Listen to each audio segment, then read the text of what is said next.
Hello and welcome to another edition of VU Sports Wired, hosted by three people, seemingly the only candidates that have not taken the Tennessee job. Cutler Klein alongside Schneider and Drew Sundaram. Thank you so much for tuning in.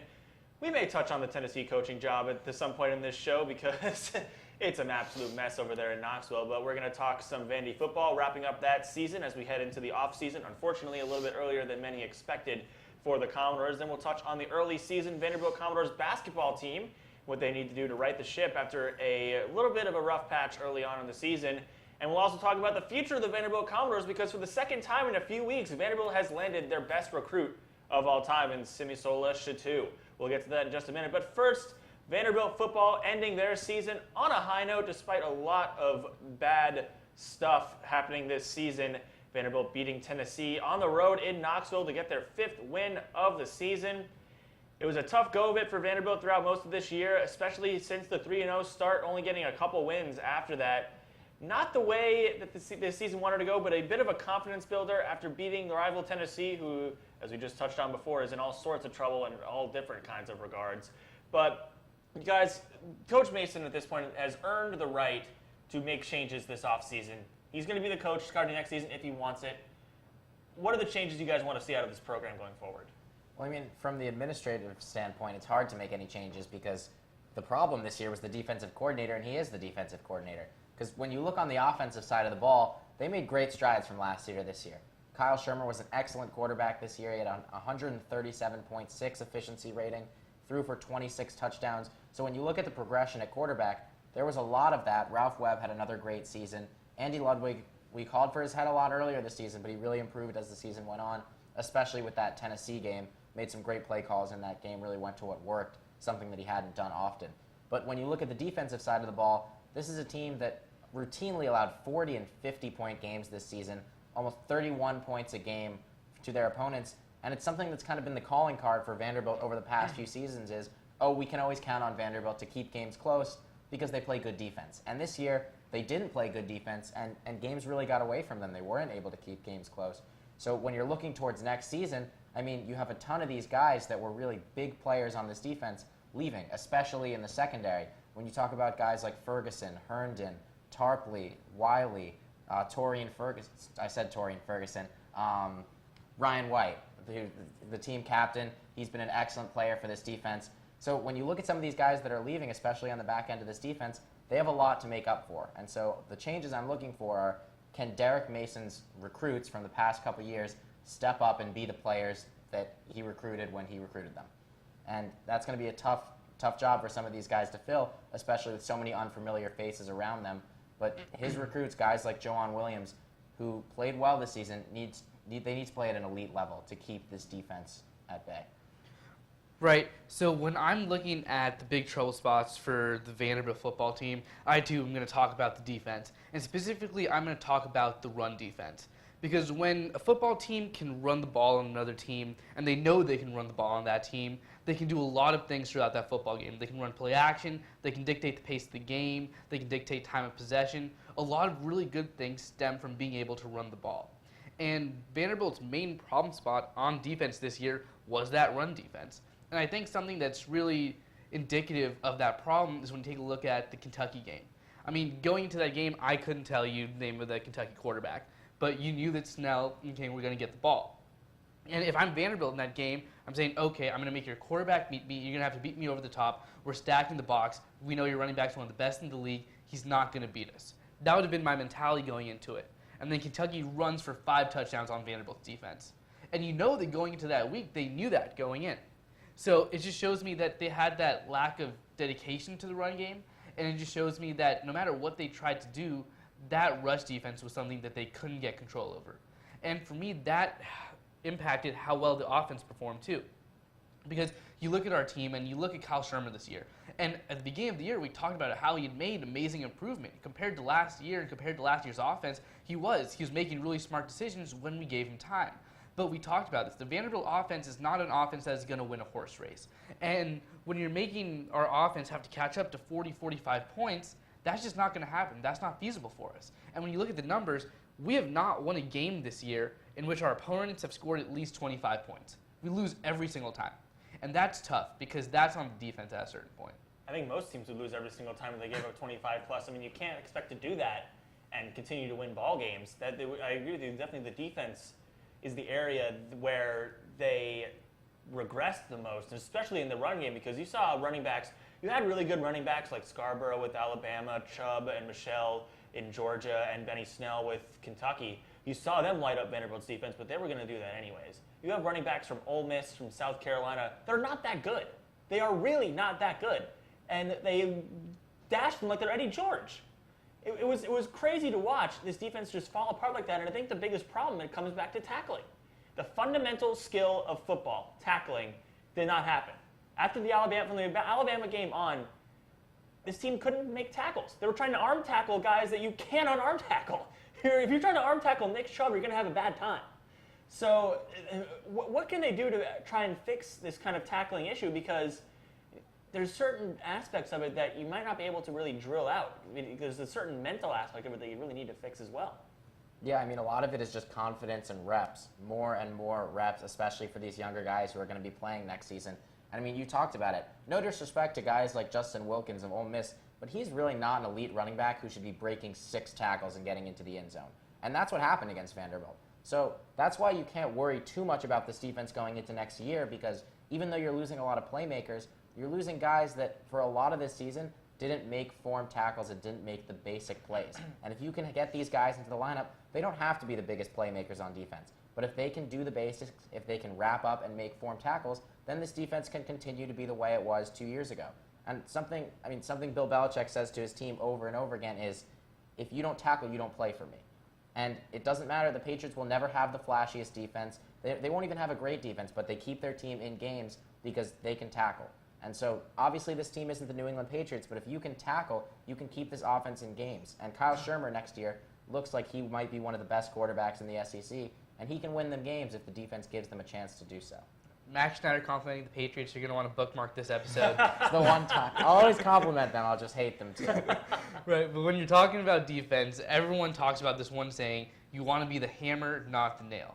And when you're looking at the actual game film from a lot of Vanderbilt's run defense problems, you see our linemen getting blown off the ball 2, 3, 4 yards. And that means that regardless of who's running the ball, they're getting into that second level untouched a lot of the time.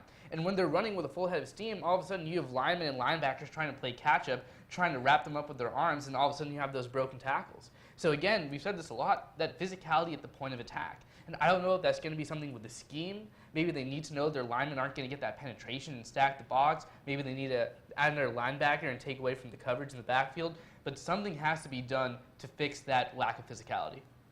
It'll be interesting to see how Mason does it. I think the other thing that they need to work on is some situational awareness. You saw a lot of lapses, things you would call rookie mistakes that can't be rookie mistakes because Derek Mason's in his 4th year as head coach.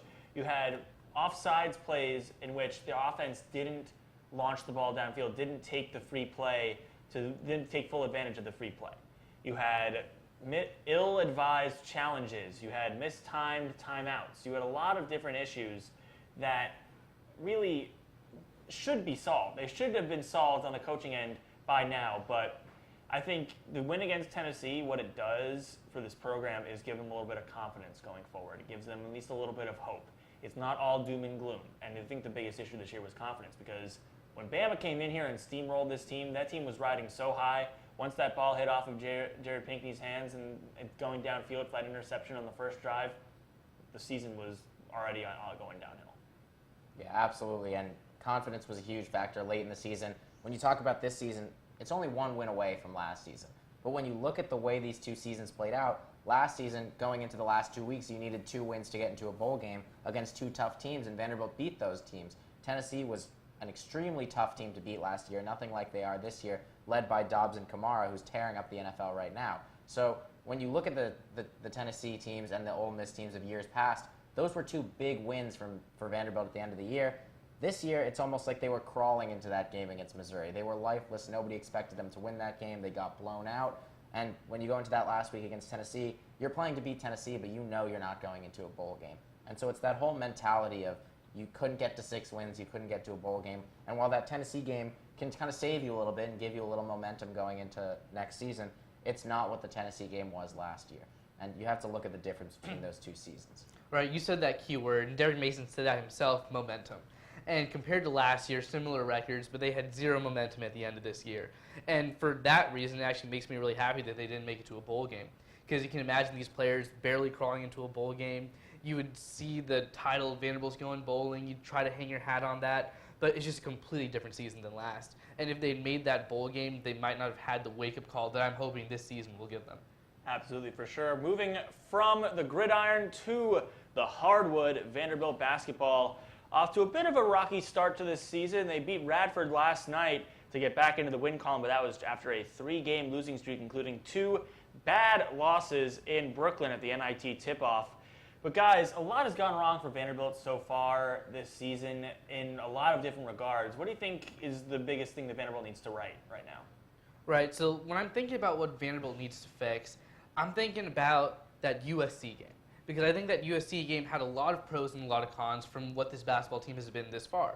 And it's a game that I saw over winter break, literally sat down at home, watched it through and through with my dad. And a lot of things that he was talking about were things that seemed pretty obvious and need to be fixed. And a lot of that is physicality and how their offense is extremely stagnant. And you're watching that game all the way to the end, and you're like, wow, this is a really impressive team. I mean, USC is a team that a lot of people have picked for their Final Four. And Vanderbilt wasn't just settling for threes. Granted, Matthew Fisher-Davis had an amazing game, scored about 30, 31 points, amazing from behind the arc. But you saw Riley LaChance, and he was slashing, dashing, and making really good finishes around the rim. It was a really impressive ball game. But then when USC tied up and it was going into overtime, you almost had that bad feeling because not only did they go into overtime with a lot less momentum throughout the game, Vanderbilt went in because of the way their offense stagnated. And then all of a sudden you get to overtime and you see Vanderbilt doing the classic Vanderbilt things, settling for really bad threes, forgetting how to drive after they were penetrating the lane extremely well the whole game. And then all of a sudden USC just dumps the ball down to mid 2, 3, 4 possessions in a row. He scores every single time or he gets fouled. And I think that's really indicative of what's wrong with Vanderbilt's team. I mean, there's just a lot of stagnant offense when it really counts, and the ball movement's really a problem. Yeah, I want to get back to the physicality point in a second, but first, I mean, this team's flat out not making shots. And Bryce Drew said it this weekend, when we're not making shots, we have a very small margin of error. And they do, it's true. The past 3 games, granted they won the 3rd one against Radford in a lackluster performance, though, they've shot 16 of 69 from 3, 23%. And that's way below the mark they want to be shooting at, especially when you have 2 of the elite three-point shooters in the country in Fisher-Davis and LaChance. So they have not been able to shoot the 3 well, and we say it like a broken record. They live and die by the 3, and these past 3 games, they've died by the 3, especially this past weekend against Virginia and then Seton Hall. Just a completely slow start. This is a team that has gone multiple 5, 8, even 12-minute stretches without making a field goal. So it's not so much live and die by the 3, it's can you survive when you're not getting 3-point shots? And they couldn't this weekend. And they couldn't survive because they continued to go inside, and it looked a little awkward. There were a lot of offensive fouls, a lot of turnovers, a lot of just flat out getting blocked at the rim. So what you saw was a team that struggles when they can't get 3-point shots because they didn't really know what to do. And so that leads back to physicality, because if you're not going to be making your shots from outside, you need to be physical and you need to be aggressive inside. And I think that's something that they've lost with Luke Cornett. He was aggressive inside. He wasn't the greatest rebounder at 7 feet tall, but he played with grit and he played with passion, and that's not something that I see so much from this team. They're not able to go on these runs because they're not aggressive. They're not taking it to the opponents. Sometimes the mentality with Vanderbilt is, oh, you can come in and you can bully them and you can fight them and you can get a win. And that's what Virginia did, and that's what Seton Hall did. And so Vanderbilt, I'd love to see them fight back a little bit, especially inside, being able to attack and then showing a little enthusiasm. I know Matthew Fisher-Davis is not going to stand up and yell. It's not the kind of guy he is.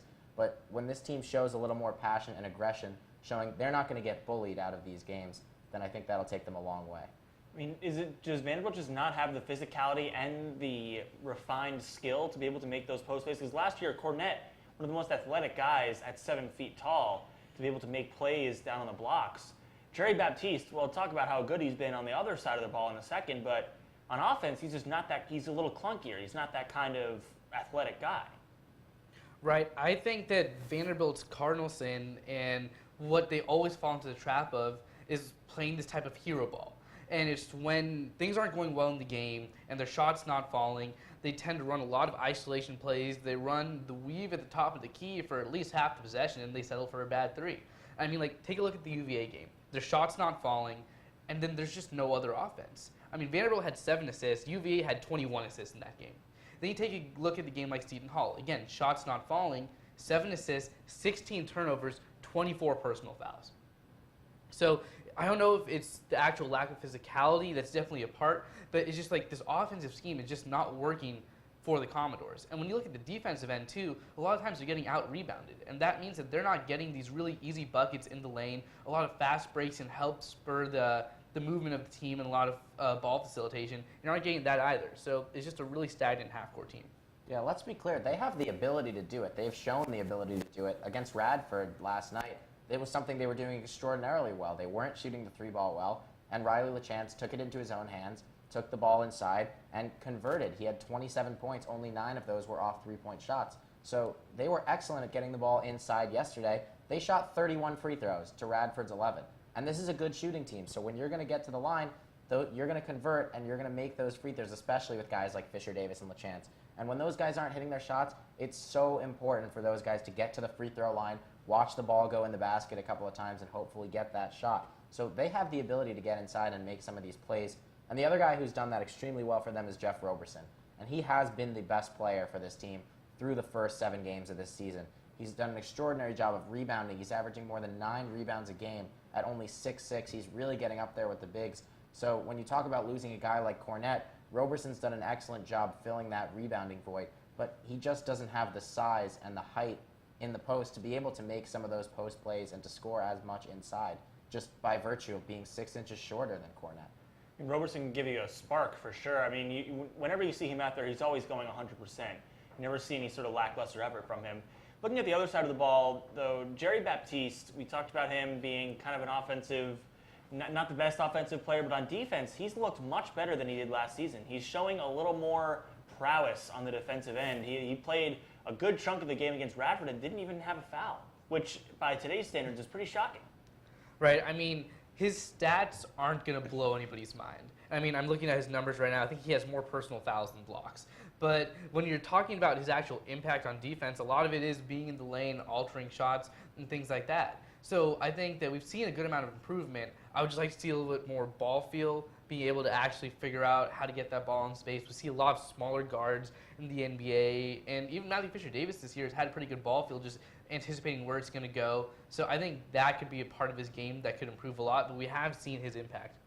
Yeah, I mean, yesterday Jerry Baptiste made a play on the offensive end that I haven't seen him do in the 2 years he's been here. A pass behind him in the lane, reached up, caught it with one hand behind his head, brought it back up and got converted for an and one. So Baptiste has the athleticism, he has the talent. And while he hasn't shown that much on the offensive end, despite that sliver last night, he has been significantly better on the defensive side of the ball because he's just grown so much in 1 year. And when you talk about a guy who's still young, he's a redshirt sophomore, and hasn't been playing basketball for that long, each year for him is a huge point in growth. And if he can continue to grow in these coming years, then he can blossom into a true center by the time he's an upperclassman. But what he's done extremely well is been able to be a presence in the paint. And that doesn't mean someone who's going to block a ton of shots or someone who's going to be a beast on the boards. It's someone who sits there in the paint and other teams say, you know what, I might not want to just run in and take this layup because that guy might block me or because he might foul me or whatever it is.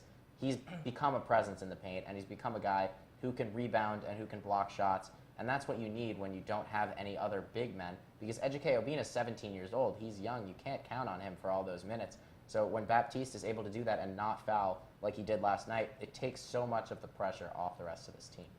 Alrighty, moving from the present of Vanderbilt basketball back to the future of Vanderbilt basketball. A couple weeks ago, we brought you the news that 11th ranked point guard Darius Garland had committed to Vanderbilt. That was the highest recruit that Vanderbilt had ever gotten, and one of the prized guys that head coach Bryce Drew wanted.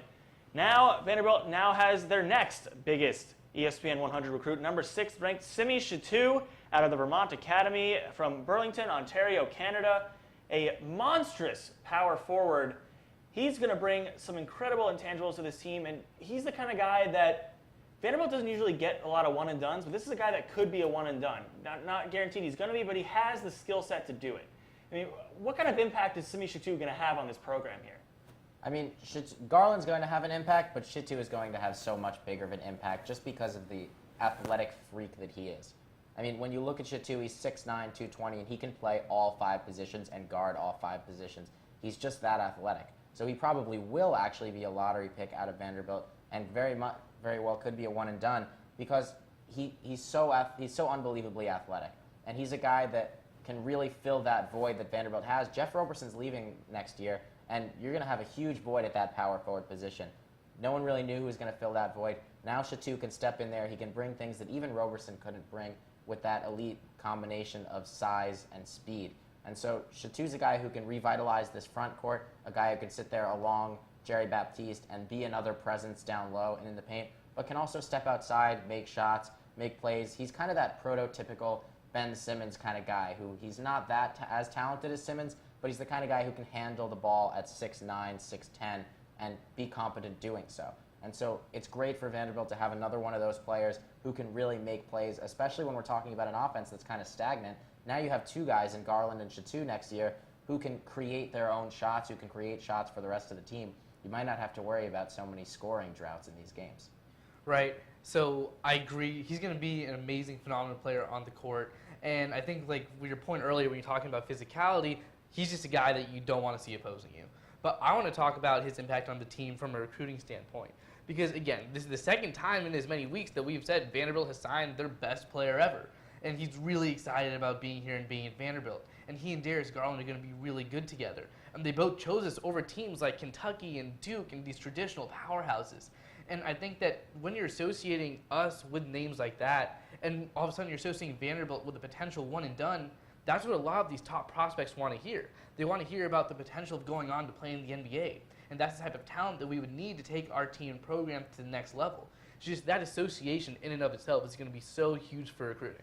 Shittu, in terms of his recruitment, he had a visit scheduled before he committed at North Carolina, but decided to cancel it the last minute before he went there. So that's an interesting thing that he really wanted to come to Vanderbilt. Darius Garland, when he committed, talked about bringing Memorial Magic back. I think next year there should be a Midnight Madness where the Memorial Gym is packed to the brim to welcome this team and welcome the season. Opening night should be a sold-out Memorial Gym. And we're looking at good games against number 10 USC and some other good non-conference games. Next year, we're going to be looking at a Vanderbilt-Kentucky matchup that might get College Game Day to come here to Vanderbilt, because that's the kind of impact this is going to have, especially if these two can draw Romeo Langford, the number 5 ranked shooting guard, who would then become the top ranked recruit Vanderbilt has ever gotten.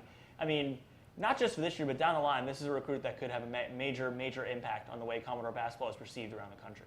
Yeah, exactly. I mean, Cutler, you spoke to David Sisk about this guy, and he said from the minute he saw him on the floor, he watched him dribble through 2 defenders, throw down a windmill dunk in a game, and said immediately that he's a lottery pick in the NBA, because there are so few players in the country who can do what Shittu can do.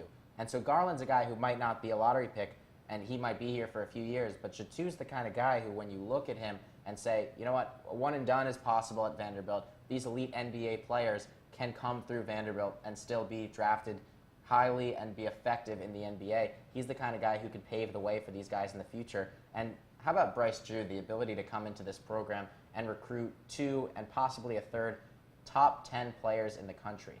I mean, that's not something that Vanderbilt does. Vanderbilt rarely gets top 100 recruits at all. And now getting 2 top 10 recruits, it just revitalizes this program.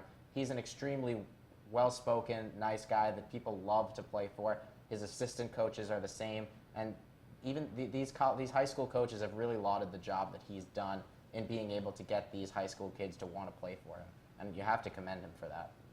Right. I mean, the fact that we're talking about these high school recruits coming in, the fact that all of our Twitter feeds blow up when all these people sign, I mean, that says so much in and of itself. I think that's really indicative of the way this program's going. But Simi Shittu could be that guy where in 5-10 years you're looking back at the program and you're like, that moment is what turned it around. And that just has to get you excited. We live in the IT city, and Vanderbilt basketball might be about to become the IT program in the SEC. With that, that'll just about do it for this week's edition of VU Sports Wired. Thank you so much to everyone for tuning in. We'll be back next week with plenty more basketball talk, perhaps with a new set behind us as well. For Max Schneider and Drew Sundaram, I'm Cutler Klein saying so long, and we'll see you next time.